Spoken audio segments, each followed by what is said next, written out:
So picture this, it's June 2025, you're planning your big trip, maybe driving up to Alaska. You know, see some moose, some mountains, then bam, newsflash Canada. Yes, Canada, our polite maple syrup loving neighbors. They've basically put up a do not enter sign for Americans. Going to Alaska, I know, right? It sounds like a joke, like something out of a weird movie. But nope, this is apparently our new reality. Canada, the land of sorry, just said sorry, not sorry. They've blocked the main land routes, the ones many Americans use to get to their own state, Alaska. It's still part of the U.S., last I checked. This is wild, even for 2025. People are confused and a little bit angry. Imagine packing your car, kids in the back, ready for that epic Alaskan adventure, only to find out Canada's like, nah, welcome to the Great Canadian Roadblock of 2025. So how did this happen? Did Canada just wake up one morning and decide, let's mess with America today? Well, it wasn't quite that spontaneous. But almost. Reports say it was a swift decision. Key highways, like the Alaska Highway through Yukon, suddenly they had new, very Canadian, very polite checkpoints. Road closed for, reasons. Have a nice day, eh? The official line from Ottawa is a bit fuzzy. They're talking about urgent infrastructure reviews and environmental impact assessments. The reasons sound very technical, very bureaucratic, almost designed to be confusing. The immediate impact? Chaos. Truckers carrying goods to Alaska are stuck. Families trying to move are stranded. Alaskans who are outside, as they say, can't drive home. It's effective though, extremely effective. The world is watching this, by the way, and a massive challenge for diplomats.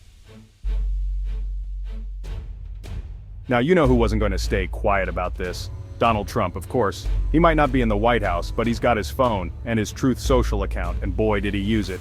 The man practically broke the caps lock key. Canada is blocking Alaska, very unfair. You could almost hear him shouting it. He went on to call it a disgrace, a total lack of respect for America. He demanded that someone, anyone, fix this now. He blamed Prime Minister Trudeau, naturally. The logic is, well, Trump logic. The implications of his reaction are interesting. On one hand, he's voicing the frustration many Americans feel. But on the other hand, does it help? When Trump yells, do other countries suddenly become more cooperative? His base, as you'd expect, is fired up, and those are always loud. Section 4. Our friendly northern neighbors, a look at U.S. Canada ties. Let's talk about America and Canada. These two countries share a unique relationship that is both complex and fascinating. We share the longest undefended border in the world, stretching over 5,500 miles, that's what they always say, right? It's a symbol of trust and cooperation. Usually, we're like those two neighbors, the ones who borrow sugar from each other and maybe complain a little about the other's loud music. We share so much more than just a border, but generally we get along. Mostly. Our relationship is built on mutual respect and shared values. We're major trade partners, cultural cousins almost.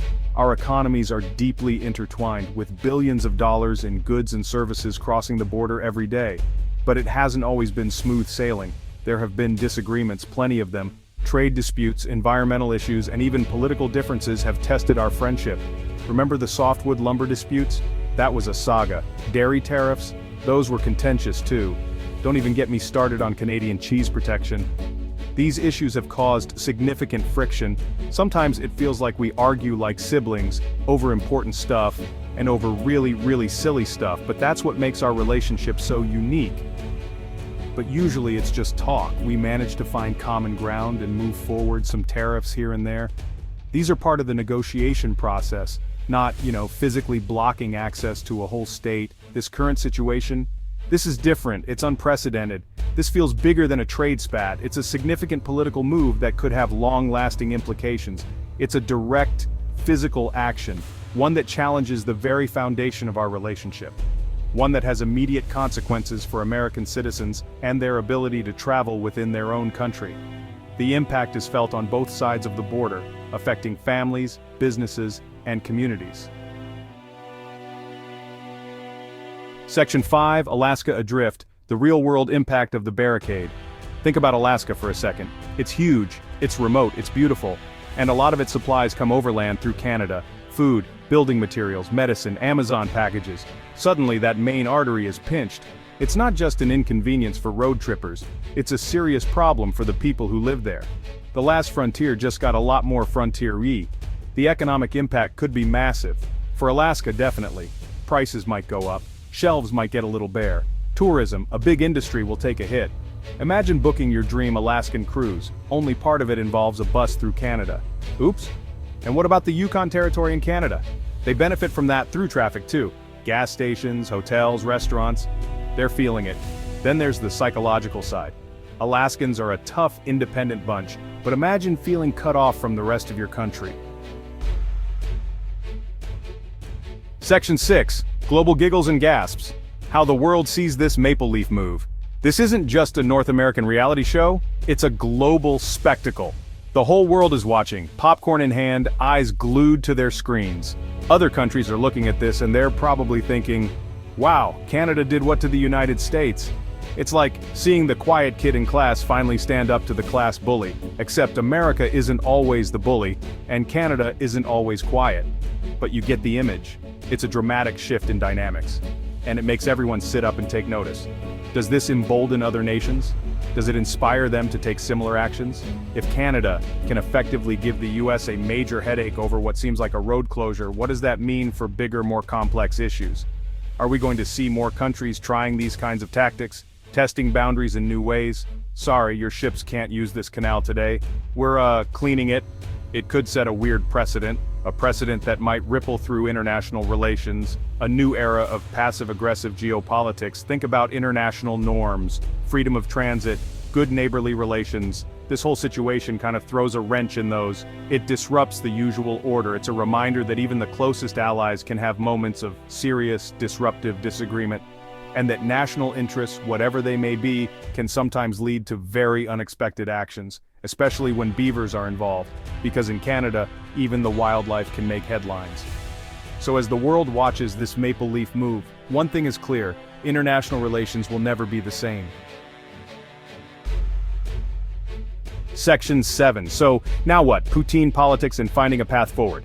Okay, so Canada has closed the road. Trump is tweeting furiously, Alaskans are stuck.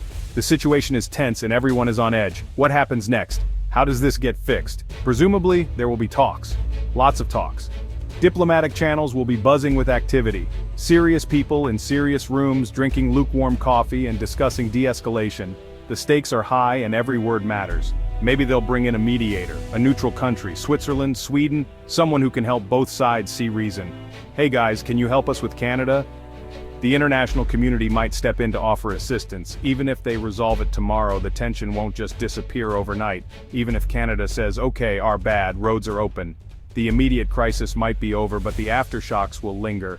There's going to be some lingering awkwardness. Diplomatic relations will need time to heal, like after a really bad family argument at Thanksgiving. Everyone remembers, even if they don't talk about it. Things might go back to normal, but you'll always remember that time Uncle Canada blocked the driveway to the Alaskan guest house. It's a memory that won't fade easily. Trust needs to be rebuilt. Both sides will have to work hard to mend the relationship. My personal take? This is peak 2025, a year full of unexpected twists and turns. Just when you think things can't get weirder, Canada decides to become a geopolitical bouncer. It's almost surreal.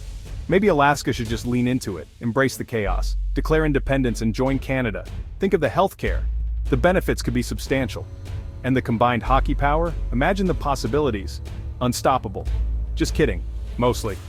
But in all seriousness, finding a path forward will require cooperation and understanding from all parties involved.